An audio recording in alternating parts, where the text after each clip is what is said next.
Hi patrons, I'm out in the bee yard getting some hives ready for winter, which apparently is coming in on Monday promptly. This is a little double overwintered nuke. Essentially, it's two 8-frame mediums, a split I made in the later summer and have grown them up to this size.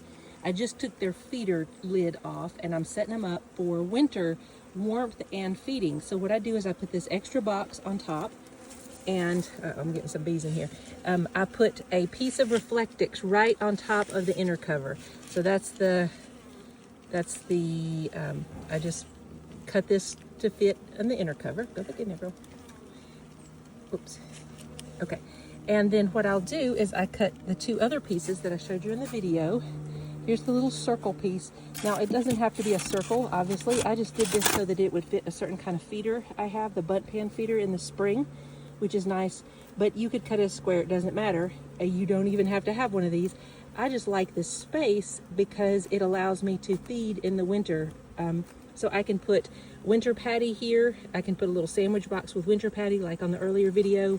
I can put a fondant patty, and in the spring I can even put the bunt feeder with liquid syrup on it. So that's the inner piece, and then this is the top sandwich. It has reflectix and a couple of layers. I'm trying to get to 2 inches, and it's just, duct tape and wrapped with that packing plastic. Let me see if all the bees are out of here. Yes. And then it just fits right down in there like a lid. And I just used the packing plastic to make, I can't see what I'm filming here. I'm so sorry because of the bright sun. But the little packing and the duct tape made a handy handle. And that fits down in there. And then I put the outer cover over it. And it's quite the little insulation sandwich in a box.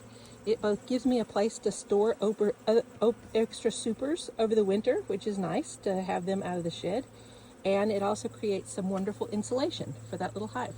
So I'll put the outer cover on here, and these guys will be ready for winter.